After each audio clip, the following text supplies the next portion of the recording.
آپ اپنے ساتھ مہمانوں کو جب سرو کر رہے ہو تو اس کو سرو کروائیں اور اس کو بتائیں مہمانوں کو اس طرح ویلکم کیا جاتا ہے, دوستوں کے ساتھ اس طرح ملا جاتا ہے, والدہ سے آپ نے اس طرح بات کرنی ہے, والد سے آپ نے اس طرح.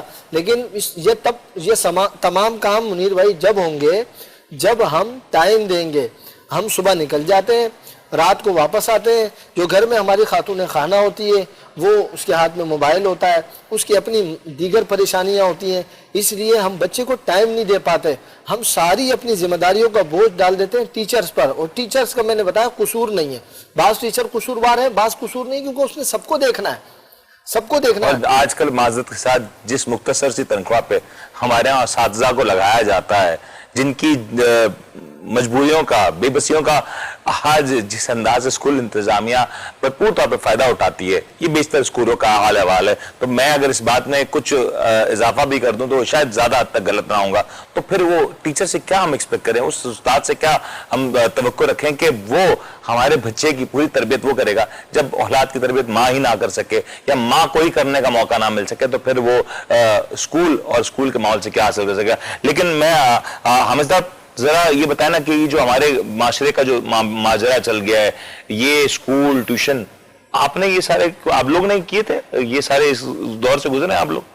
یقیناً ظاہر سی بات ہے, لیکن وہی بات آ گئی کہ دور کے ساتھ ساری چیزیں چینج ہوتی چلی جا رہی ہیں. وہ ہم اپنے اندر سے چینجنگ ایک طرح کا ظاہر کریں. جیسے علامہ صاحب نے فرمایا افراتفری کا دور ہے, والد محترم گھر پہ ٹائم نہیں دے پا رہے, جس کی وجہ سے بچے کی تربیت صحیح نہیں ہو رہی. لیکن آج سے اگر ہم 25 سال 20 سال پہلے پیچھے چلے جاتے ہیں تو والد محترم ٹائم دیا کرتے تھے, اس کی تربیت پھر نظر بھی آتی ہے. تربیت کا ہونا بہت زیادہ ضروری ہے. اس میں بالکل حامد بھائی نے کہا نا تربیت کرتے تھے.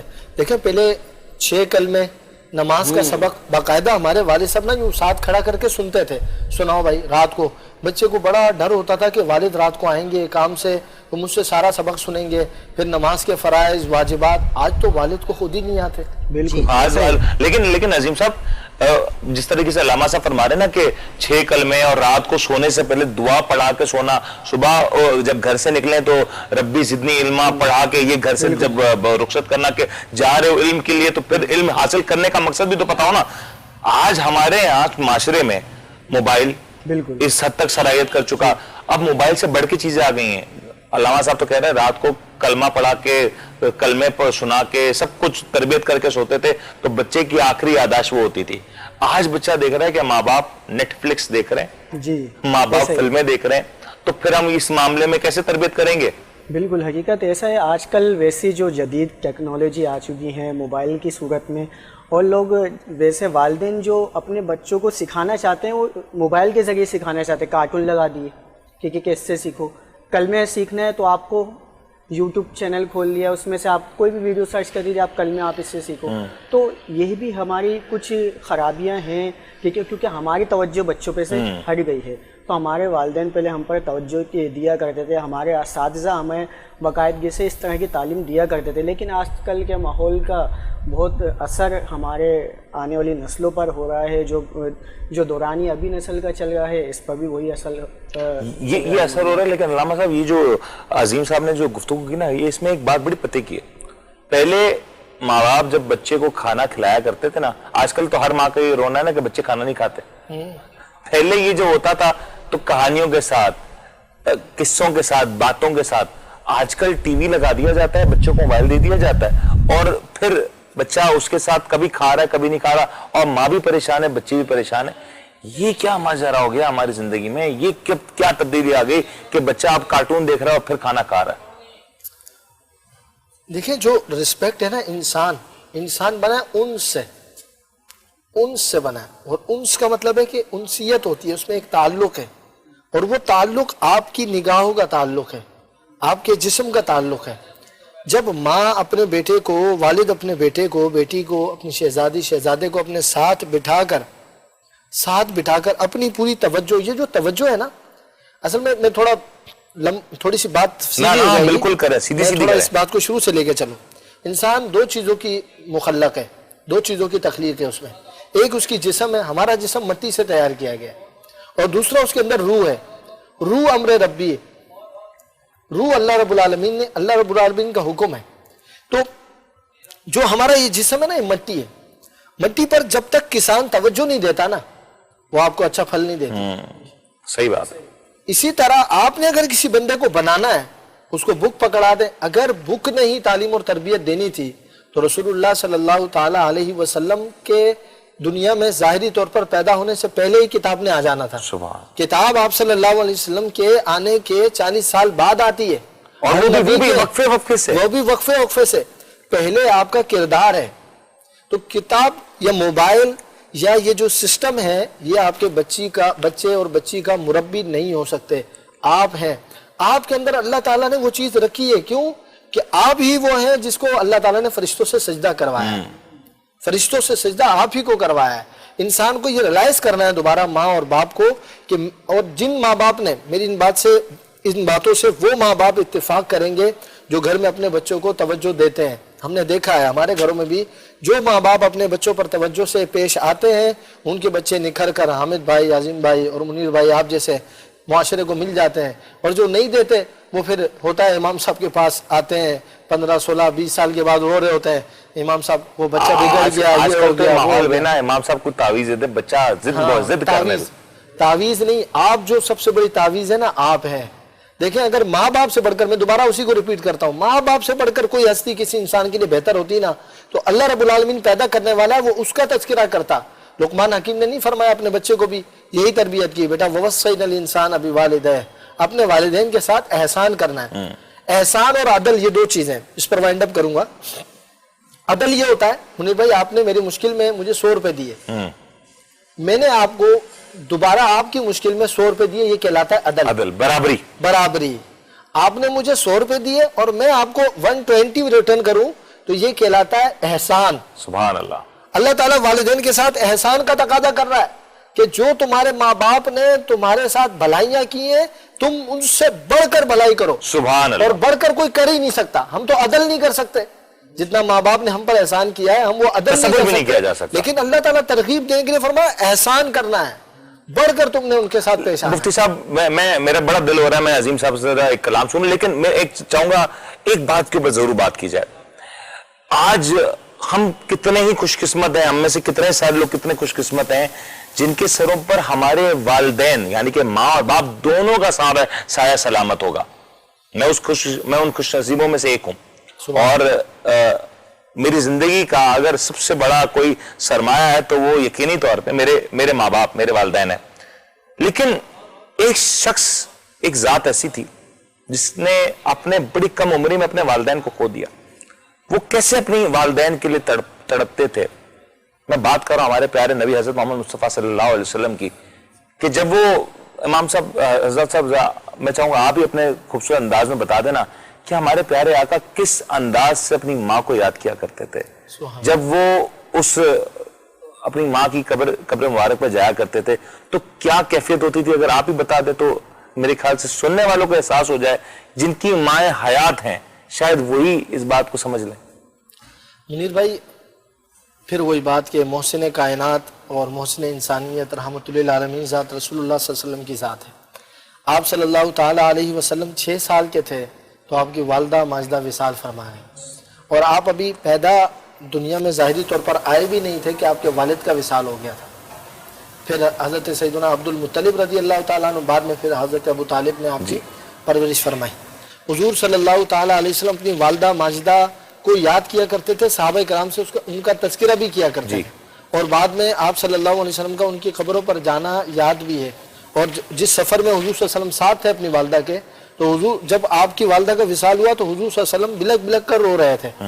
اور یہ لیکن آپ صلی اللہ تعالیٰ علیہ وسلم نے اپنی سیرت کے اندر جو والد کا, جو والدہ کا, جو بہنوں کا جو تعلیم اور ان کے ساتھ حسن سلوک کا ایک مزاج بتایا. حضور کی ایک حدیث مبارکہ ہے, حضور نے ارشاد فرمایا جو شخص یہ چاہتا ہے کہ اس کے مال میں اور اس کی عمر میں برکت ہو, دیکھیں یہی دو ہر بندے کی تقریباً تمنا ہے, رزق بھی بڑا ہو, مال ہو, دولت ہو, اور عمر بھی تھوڑی زیادہ مل جائے, ہر ایک کی یہ تمنا ہوتی ہے. حضور نے فرمایا جو چاہتا ہے کہ اس کے رزق میں, اس کی مال میں برکت ہو تو وہ اپنے ماں باپ پر اور اپنے ماں باپ کے جو بہن بھائی ہیں, جو رشتہ دار ہیں, ان کے ساتھ حسن سلوک کریں.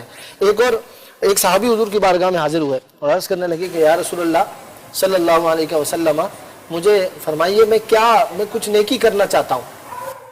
سب سے بڑی نیکی کیا ہے؟ حضور نے فرمایا تمہارے ماں باپ زندہ ہیں. عرض کی یا رسول اللہ بالکل میرے ماں زندہ ہے. حضور نے فرمایا جاؤ اپنی ماں کے ساتھ حسن سلوک کرو. دنیا میں سب سے بڑی نیکی اگر کوئی ہے تو وہ ماں باپ کے ساتھ حسن سلوک کرنا ہے. بلکہ ماں باپ کی عظمت کو اگر کہیں سے سمجھا گیا ہے اور کہیں سے یہ عظمت ملی ہے تو وہ دربار رسالت مآب صلی اللہ تعالی علیہ وسلم ہی کی بارگاہ سے ماں باپ کو عظمت ہے. سبحان اللہ. یہ بڑی خوبصورت بات ہے. بلکہ ہم سب کے لیے سوچنے کا لمحہ فکری ہے کہ آج اگر ہمارے سروں پر ہمارے ماں باپ کا سایہ سلامت ہے تو ہم اس کی قدر کریں. اور جن کے سروں پر اب یہ سایہ موجود نہیں آپ آج بھی ان کے لیے صدقہ جاریہ بن سکتے ہیں. یہ آپ کے اوپر ہے کہ آپ ان کے لیے کون سا سامان پیدا کرتے ہیں. میں ایک سوال پوچھوں گا جو آج کا کوئی چاہوں گا اس کا جواب بھی آپ لوگ دیں. اور پھر میں چاہوں گا کہ محمد عظیم قادری صاحب سے ہم ایک بڑا خوبصورت سا کلام سنیں کہ جب بات ہو حضور پاک صلی اللہ علیہ وسلم کی شان مبارک کی تو پھر اس محفل کو اس کلام سے ضرور ہم نے منور ضرور کرنا ہے. تو سوال آج کا ہے کہ آپ صلی اللہ علیہ وسلم کے ساتھی کو سیف اللہ کے لقب سے نوازا گیا. آپ صلی اللہ علیہ وسلم کے کس ساتھی کو سیف اللہ کے لقب سے نوازا گیا؟ آپشنز ہیں حضرت ابو بکر صدیق, حضرت عمر فاروق, حضرت علی مرتضیٰ اور خالد بن ولید. تو یہ 4 آپشنز ہیں. میں چاہوں گا جو آپ کو بہتر جواب لگتا ہے تو اس کے بارے میں ضرور جواب دیجیے گا. نمبرز آپ کی اسکرین پہ موجود ہیں اور چاہیں تو آپ واٹس ایپ پہ اس کو میسج کر سکتے ہیں یا فیس بک پہ ہمارے پیج پہ جا کے کمنٹ سکتے ہیں. تو جی سر عظیم قادری صاحب. اپنے دامان شفاعت میں چھپائے رکھنا, اپنے دامان شفاعت میں چھپائے رکھنا, میرے سرکار میری بات بنائے رکھنا, میرے سرکار میری بات بنائے رکھنا. اور ان کے ہو جاؤ ہر ایک چیز انہی سے مانگو,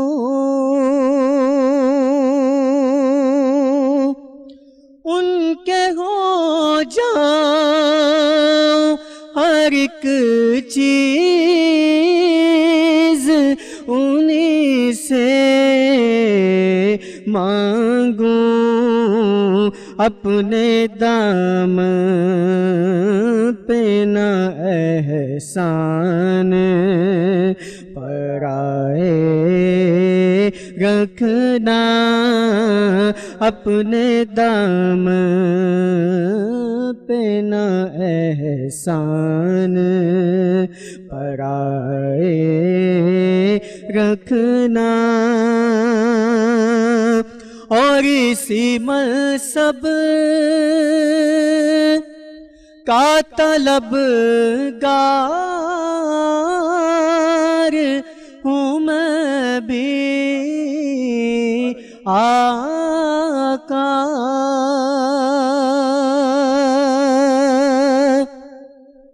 آقا اسی منصب کا طلبگار ہوں میں بھی آقا, خاک ہوں میں مجھے قدموں سے لگائے رکھنا, خاک ہوں میں مجھے قدموں سے لگائے رکھنا.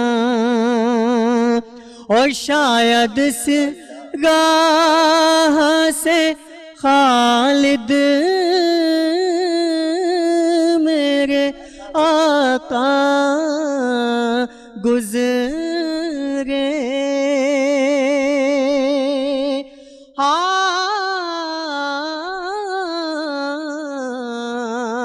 شاید اس راہ سے خالد میرے آقا گزرے اپنی پلکوں کو سرے راہ بچھائے رکھنا اپنی پلکوں کو سرے راہ بچھائے رکھنا اپنے دامان شفاعت میں چھپائے رکھنا.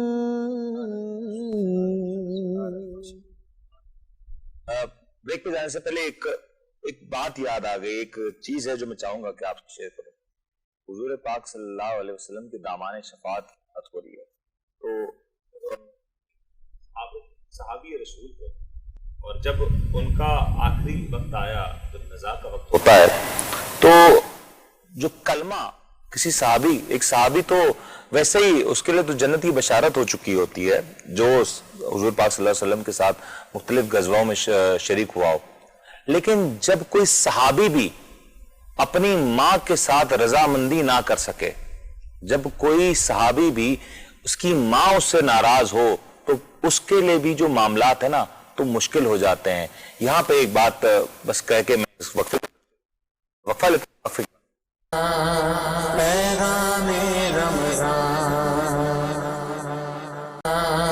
پیغام رمضان. خوش آمدید پروگرام میں آپ کو پھر سے شامل کرتے ہیں اور آپ کو ایک بار پھر سے ویلکم کرتے ہیں. ابھی ہم نے آج بڑے خوبصورت گفتگو کی اور وہ تھی حقوق العباد کے حوالے سے, لیکن اب کچھ سوالات ہیں. یہ سوالات آپ کی طرف سے جو ہمیں موصول ہوئے, وہی سوالات آج ہم علامہ صاحب کے سامنے رکھیں گے اور ہمارے جو پیارے دوست ہیں ان کے سامنے بھی رکھیں گے, کیونکہ کچھ مزے کے سوالات بھی ہوتے ہیں آپ کی طرف سے. تو اگر آپ بھی ہمارے ساتھ اس پروگرام کا حصہ بننا چاہتے ہیں تو سوالات ضرور بھیجیں. سوالات بھیجنے کا طریقہ وہی ہوگا کہ واٹس ایپ کا جو نمبر آپ کے پاس آ رہا ہے, اس نمبر پہ آپ سوالات اپنے بھیج سکتے ہیں. فیس بک پیج پہ آ کے ہمارے پروگرام کے لنک کے اوپر آپ اپنے سوالات ضرور کر سکتے ہیں. تو جو سوالات ابھی ہمیں موصول ہوئے ہیں ان کی طرف ذرا بڑھتے ہیں اور علامہ صاحب سے پوچھتے ہیں. کچھ سنجیدہ ہیں, کچھ مزاحیہ ہیں, تمام تر نوعیت کے سوالات جو آپ نے بھیجیں وہ ہم علامہ صاحب کی نظر کر دیں گے.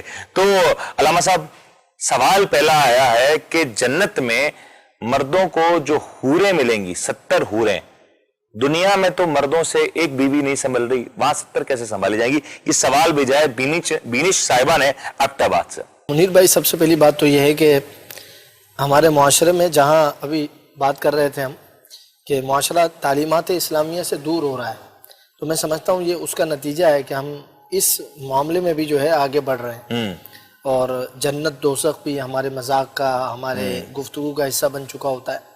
حالانکہ جنت اور دوزخ یہ وہ کنسیپٹ ہیں, وہ نظریات ہیں, اور یہ وہ خیال ہے کہ جب جنت کا خیال آتا ہے تو انسان کی نگاہیں جھک جاتی ہیں, بندہ مومن کا سر جھک جاتا ہے اپنے شرم سے کہ مجھے جس رب العالمین نے عظیم جنت کا مجھے سرمایہ دار بنایا ہے کہ میں نے عبادات کر کے اس جنت کو کمانا ہے, لیکن میں گناہ کر کے اپنے آپ کو جنت سے دور کر رہا ہوں, دوزخ سے بچنا ہے.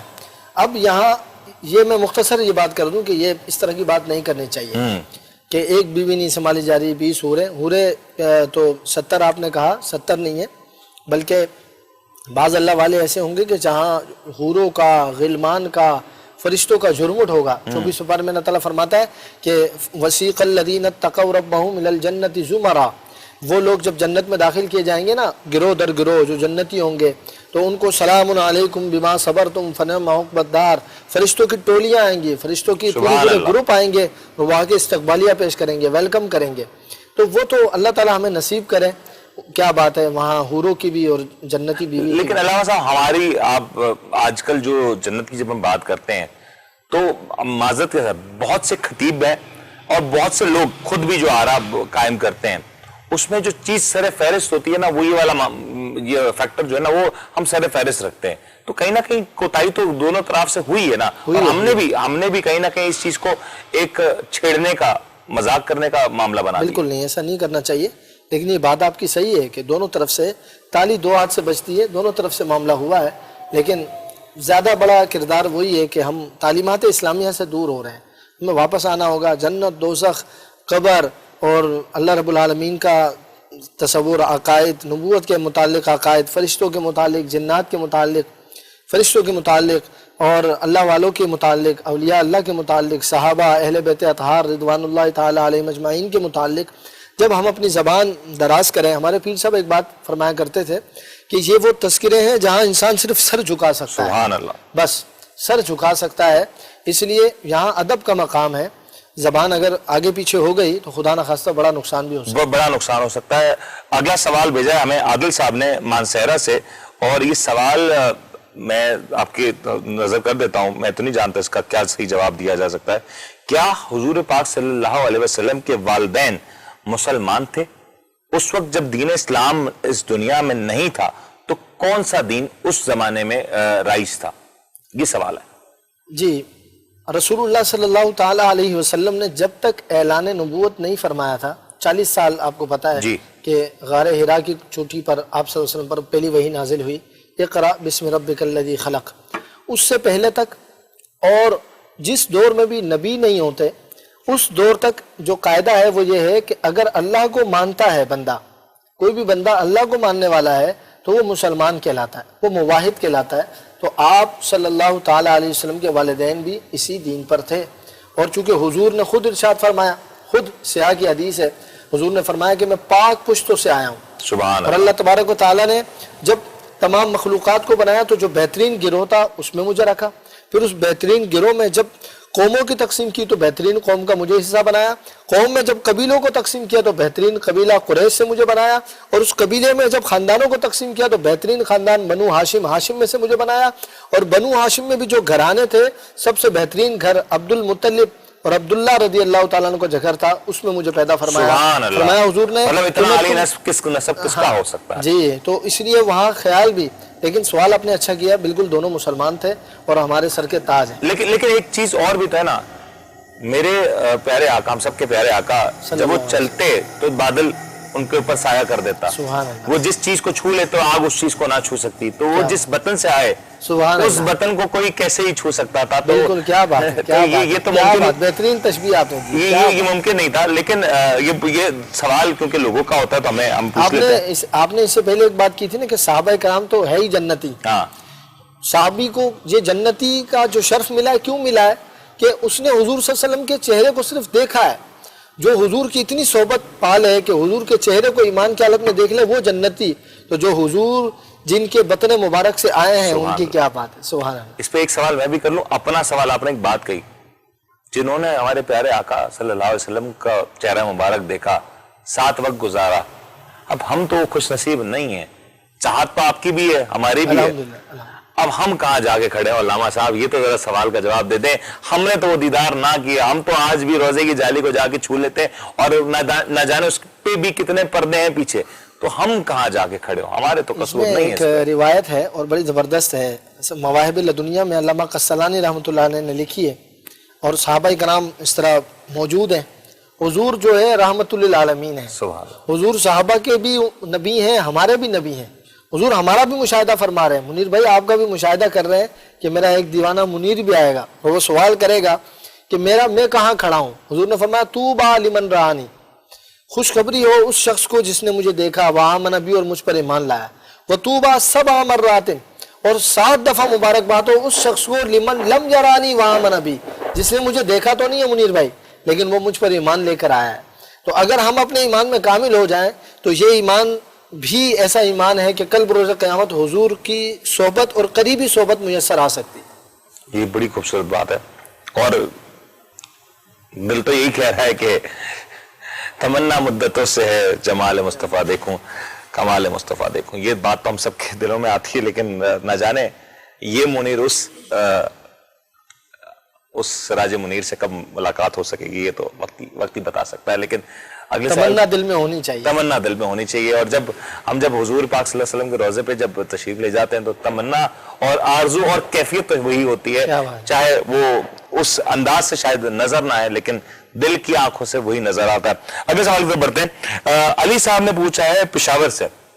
علی صاحب پوچھ رہے ہیں کہ کیا سر کو ڈھانکنا دوران نماز نہ ڈھانکا ہو تو نماز ہو جاتی ہے؟ ہو جاتی. اور اس میں کیا احکامات کیا ہیں؟ اگر کوئی شخص سر کو نہ ڈھانپے، ننگے سر نماز پڑھے، نماز تو ہو جاتی ہے لیکن بعض فقہا نے اس کو مکروہ لکھا ہے، اس لیے سر ڈھانپ کر نماز پڑھی جائے. عبداللہ صاحب نے ہندوستان سے سوال پوچھا ہے کہ اگر ہمارے سامنے کوئی غیبت کر رہا ہو اور اس محفل کا ہم بھی حصہ ہوں، چاہے ہم اس میں گفتگو کے طور پہ شریک نہ ہوں، تو کیا اس کا گناہ ہم پہ بھی آئے گا؟ بالکل آئے گا. اس کا بائیکاٹ کرنا آپ کے لیے ضروری ہے، کیونکہ غیبت جو ہے نا یہ قرآن مجید کی آیت سے ثابت ہے اور کبیرہ گناہ ہے. تو اللہ تبارک و تعالیٰ قرآن میں ارشاد فرماتا ہے کہ وَلَا تَعَاوَنُوا عَلَى الْإِثْمِ وَالْعُدْوَانِ، گناہ اور سرکشی کے کاموں میں تعاون مت کرو. تو جب ہماری محفل میں یا ہم کسی محفل میں بیٹھے، اگرچہ ہمیں بولنے کی یا ہم گفتگو کے لیے وہاں حاضر نہیں ہوئے، کچھ اور افراد ہیں جو بول رہے ہیں، اگر وہ کسی غیبت کا شکار ہو رہے ہیں تو ہم پر لازم ہے کہ ہم روکیں. اگر ہم روک نہیں سکتے تو اس کا بائیکاٹ کرتے ہوئے، احتجاج کرتے ہوئے ہم وہاں سے چلے جائیں. یہ بڑی خوبصورت بات ہے کہ اگر آپ کوئی چیز کم سے کم دل میں برا سمجھیں اور کوشش کریں کہ اس محفل سے اگر دور ہو جائیں، کیونکہ یہ اندیشہ تو ہے نا کہ کبھی نہ کبھی آپ اس میں مسکراہٹ کے طور پہ، سر ہلانے کے طور پہ اس کا حصہ عام طور پہ ہم بچ جاتے ہیں. تو اگلے سوال کی طرف بڑھتے ہیں. اگلا سوال ہے، یہ پوچھ رہے ہیں بشارت صاحب راول پنڈی سے. میں نے گھر تعمیر کیا قرض لے کے، قرض دینے کی جو مدت ہے وہ پوری ہو چکی ہے، اب میرے لیے کیا احکامات ہوں گے؟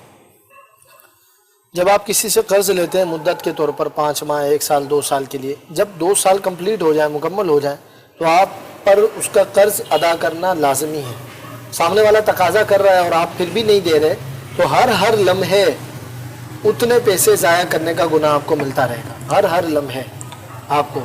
اب اس میں مستحب یہ ہے کہ اگر دینے والے کے پاس نہیں ہے، وہ مفلس ہے، ابھی تک اس کے حالات ایسے نہیں ہوئے، تو جس نے قرض دیا اس کے لیے بہتر یہ کہ وہ ٹائم پیریڈ بڑھا دے اور زیادہ ثواب ملے گا. مطلب اجازت کے ساتھ، اگر رضامندی کے ساتھ معاملات طے ہو جاتے ہیں تو یہ میرے خیال سے زیادہ خوش اسلوبی کا معاملہ ہے نہیں. لیکن معذرت کے ساتھ ہمارے ہاں جب اس طرح کی روایت، اس طرح کی مثالیں قائم نہیں ہیں کہ ہمارے ہاں جب قرض لیا جائے تو صحیح طور پہ دیا جائے. آپ کی جائز بہت سے لوگوں کی ایشوز ہوتے ہیں، وجوہات ہوتی ہیں، لیکن پھر بھی شک و شبہات کی تو گنجائش ہر جگہ رہتی ہے. تو اس لیے کوشش کریں کہ یہ معاملہ اگر احسن طریقے سے حل ہو جائے اور اگر ان کے جو معاملات ہیں بہتر ہو جائے تو بہت بہتر ہوگا. لیکن بریک پہ جانے کا وقت ہو رہا ہے، لیکن میں چاہوں گا حافظ صاحب آپ کی کوئی خوبصورت کلام ہمیں سنا دیں تاکہ ہم. کیوں کرنا میرے دل میں ہو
میں سرکار آئے تو میں قدموں میں گروں، گئے فرشتے بھی اٹھائے تو میں ان سے یوں کہوں، اب تو پائے ناز سے میں اے فرشتوں کیوں اٹھوں، مر کے پہنچا ہوں یہاں اس دل ربا کے واسطے، تڑپا کے ان کے قدموں میں مجھ کو گرا دے شوق، تڑپا کہ ان کے قدموں میں مجھ کو گرا دے شوق جس وقت ہو لحد میں جس وقت ہو لحد میں زیارت رسول کی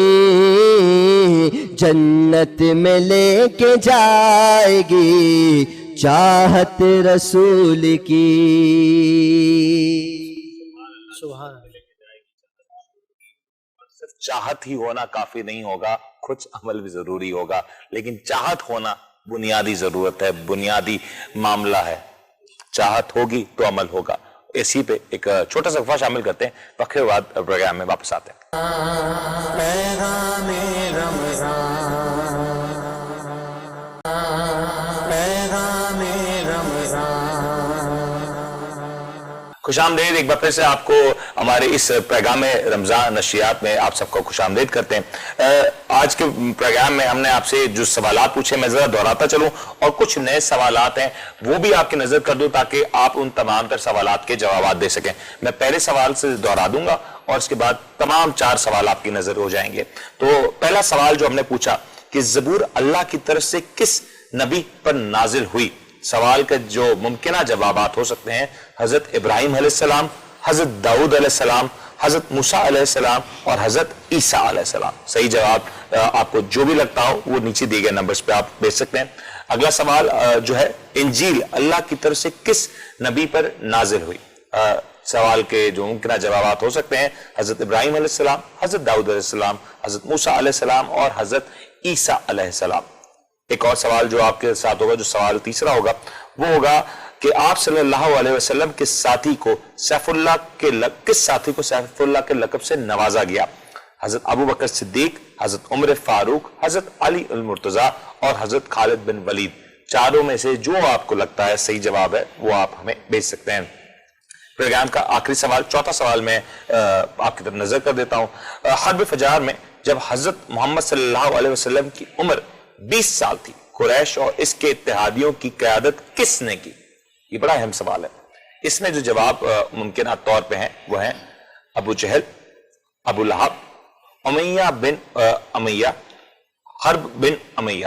یہ 4 آپ کے پاس آپشنز ہیں. صحیح جواب جو آپ کو لگتا ہے ان چاروں میں سے 4 سوالوں کے جو 4 آپشنز دیے تمام کا آپ جواب دے سکتے ہیں. پروسیجر وہی ہوگا، واٹس ایپ کے تھرو آپ ہمیں اس کا سوال کا نمبر لکھ کے صحیح جواب لکھیں گے اور وہ ہم تک موجود ہو جائے گا، مل جائے گا. اور پھر جو ہمارا فیس بک پیج ہے the daily show with Munir Memon کا، اس پہ پیغام رمضان کی جو پوسٹ اس حوالے سے ہوگی اس کے نیچے آپ اس کا صحیح جواب لکھ کے ٹائپ کر کے ہمیں بھیج دیں گے تاکہ ہم اس میں سے صحیح جواب جس کا ہو تو ان کو سلیکٹ کر سکیں. تو پروگرام کو آگے بڑھانے سے پہلے میں چاہوں گا کہ ہم ذرا محمد عظیم قادری صاحب سے ایک خوبصورت سا کلام سنیں. پھر میں چاہوں گا کہ علامہ مفتی عبدالرؤف قادری صاحب ہمیں جب آج ہم نے جو ماں کی اور حقوق العباد کی جو کیفیت بیان کی، کیا اسلام میں اس کی تربیت کے بارے میں بتایا گیا، تو ایک قصہ ہے حضرت اویس کرنی کا. یہ قصہ ہمیں ضرور سنائے اور اس قصے کے بعد ہم اس پروگرام کو مکمل کریں گے. یہ قصہ بڑا امپورٹنٹ ہے، ضرور سنیے گا. لیکن عظیم صاحب پہلے آپ ایک خوبصورت سا کلام سنا دیجیے. دل ٹھکانا، دل ٹھکانا میرے حضور کا ہے، جلوہ خانہ، جلوہ خانہ میرے حضور کا ہے، جلوہ خانہ، جلوہ خانہ. اور ایک پل میں ہزار عالم میں، ایک پل میں ہزار عالم میں